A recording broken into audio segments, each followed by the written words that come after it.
After the fast travel extravaganza that was Starfield's base campaign, I very much approve of the way its Shattered Space DLC course corrects to make the new Varun homeworld location feel much more like Bethesda's previous open worlds.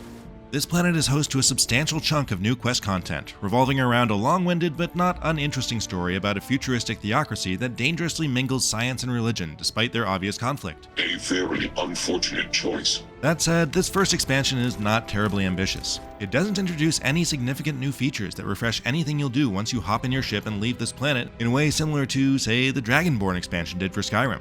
Not every expansion can be so bold, of course, but those that aren't miss an opportunity to leave a lasting, revitalizing mark on a replay of a big RPG like this, and limit themselves to a flash in the pan. Greetings. Member crew have been compromised. Do not repeat. Not board. The ominously spooky space station where you begin makes some good use of zero-G combat by adding glowing blue walls that, if you're propelled backwards into them by your gunfire, both deal damage and disorientingly teleport you. So you've got to be aware of what's behind you when you open fire. That's also where we're introduced to the Phantom Menace. These new enemies aren't ghosts, but their spooky blue energy field and glowing eyes sure make them look the part until it dissipates when you kill them, which is a notably cool effect. They can be both novel and annoying to fight.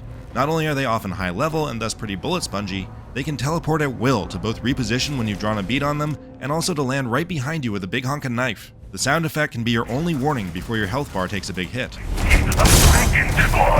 Especially a little later on when you might turn around and see the local equivalent of a Terramorph tapping you on the shoulder.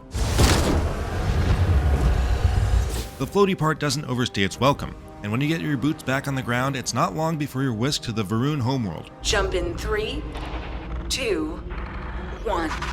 Execute. Which was kept conspicuously mysterious in Starfield's campaign at launch. I did have to laugh when the notoriously reclusive and xenophobic group immediately invited me to not only walk freely among them, but fully convert to their religion. Who am I to argue with the Great Serpent's choice?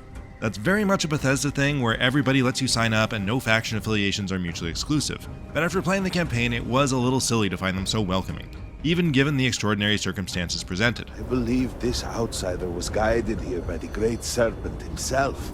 You would not mistake their city, Dazra, for any of the others in Starfield. For one, this architecture is completely different and much more alien-looking, even though the Varun themselves are still human under all that face ink, and they only talk like they're the vampires from What We Do in the Shadows. With the Great Serpent as our witness, let the truth be revealed in death. Completing the main quest lets you use those buildings in your own settlements, by the way. Also, half the city was destroyed in a catastrophic accident that left a weird and twisted crater so massive you can only really get a sense of it by looking at the map. Oh yes, they have maps now, courtesy of a recent Starfield patch. But anyway, the inhabitants are still recovering from what sounds like a Thanos snap-level loss of life. The incident, they call it. It is a compelling setting, though I will say that the surviving half of Dazra looks a little bit too clean and orderly to really sell this as a disaster zone, even though that's all anyone's talking about. My cousin, the floor, the wall, just gone. Open the gate! Must have been what I revealed for now, but surely you saw the scaled citadel as you arrived. Getting to know the Varun and the factions within its weird space theocracy obviously means listening to a high dose of religious lore involving a large serpent. The Great Serpent has a plan for us all. It's all written and delivered up to Bethesda's standards, but it can be a lot when you're staying immersed in it for this long. My people are so blinded by faith and politics, they don't see how it's destroying us. Don't worry though, none of this will be on the test. Hokey religions and ancient weapons are no match for a good blaster at your side, kid. Your quest to bring the three factions together to solve the ongoing crisis takes place entirely in Dazra's surrounding region, which is notably different from the other main faction quest cities. Rather than sending you to your ship to zip off to errands on other planets, once you reach the Varun homeworld, you're never required to travel anywhere else, not even flying to another landing zone on the same planet, to complete every single quest you can find there. The only time I left during the 12 hours it took to beat the main story and every other side quest that I came across was when I hopped in my Razor Leaf to go shopping in the settled systems for healing items. Save some for the other patients. Which are hard to come by on this planet without sleeping for days at a time waiting for the local doctor to restock. Ironically, if you chose the Serpent's Embrace trait that says you grew up practicing the Varun religion, your character will suffer a stat penalty for not doing grav jumps frequently enough.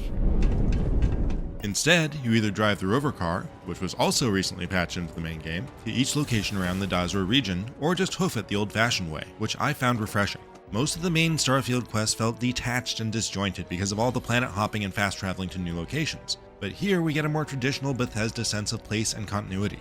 We see multiple, meaningful locations existing on the same near-seamless chunk of extraterrestrial real estate, instead of one important thing and a bunch of procedurally generated filler. I also like how the crater is filled with gravity distortion bubbles, which I actually wish were used more often to really distinguish this planet from others and let you float to otherwise unreachable areas. On the other hand, this down-to-earth approach makes Shattered Space extremely focused in the way it expands on Starfield, to the point where there is zero use of interstellar travel or space combat. As far as I can tell, there's absolutely nothing added for spacefarers, other than that now you have a way to legitimately acquire Varun spaceships instead of stealing them from zealots who attack you in space. That's fine, as an expansion doesn't always have to meaningfully expand on every aspect of a game, but I was a little surprised there wasn't at least a token feature thrown in for space jockeys in an expansion with space in the title. That is hardly a way to say, thanks for helping. Such actions are tantamount to heresy. Loss of employment is the most likely outcome. A beheading isn't off the table. So sure, the majority of these quests feel like Starfield-flavored rewrites of things I've done before in Fallout or Elder Scrolls games. But there's nothing wrong with the celebrated band playing the hits. Track down the fugitive and decide whether to kill him or help him fake his death? I hope you can see why I want to walk away from all this. Check. Root out the traitor and decide whether to turn them in or take a bribe? I may be the best at what I do, but I'm not stupid. Check. Rescue the hostages and decide whether or not to double-cross somebody? This decision is awful, I know that. Check. And I thought zealots were bad. Now I'm not sure what disgusts me more. As far as loot goes, there are a handful of new weapons to get your hands on, and although they're mostly just the Varun's take on weapons you already have, there's nothing to dislike about more variety, both in their bulky visual design and their splashy energy effects. Again though, it's a little disappointing that they're unlikely to change much about the way you'll play when you leave this planet. Since the mainstream Varun themselves turn out to be generally alright folks, just as Andrasia promised, you don't spend much time shooting at them. Instead, there are a fair number of zealots, including a beefy new armored melee type, and the occasional generic spacers to fight in order to mix things up from tangling with phantoms.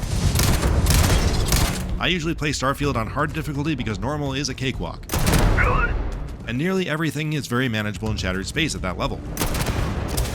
I'd say nearly because I did end up dialing it back down to normal for the final battle, but that was mostly because I didn't want to have to buy every health pack in the settled systems before attempting it again. Because not taking damage in that firefight is quite tricky. Finally, I have to give Shattered Space a little credit for giving me a good reason to return to Starfield and get a feel for how it works with all the improvement Bethesda's made in the past year. The maps and car really do make a substantial difference in inconveniences I had to overcome to enjoy the main campaign. And even though the inventory is still bad and the temples remain maddeningly repetitive, those improvements have gone a long way toward making this a game I'm glad I took the time to revisit. So, the Great Serpent sends you to me. Oh, and because this is a Bethesda game, please enjoy this brief bug montage.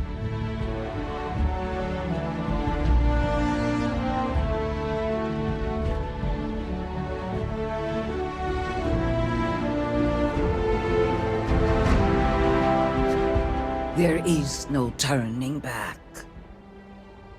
You will be forever changed. Starfield Shattered Space fills the conspicuous Varun-shaped hole in the main campaign with a generous helping of quest content that's thick with snake-worshipping lore and tough, teleporting enemies. Elder Scrolls and Fallout fans will recognize a lot of these story outlines, but the Starfield twist makes them more than simple reheats. Enough, enough. You've broken me down. Refreshingly, the new planet is more of a traditional Bethesda-style open world that feels more like a real place where there's a lot to do, which is a welcome improvement over hopping between mostly barren worlds.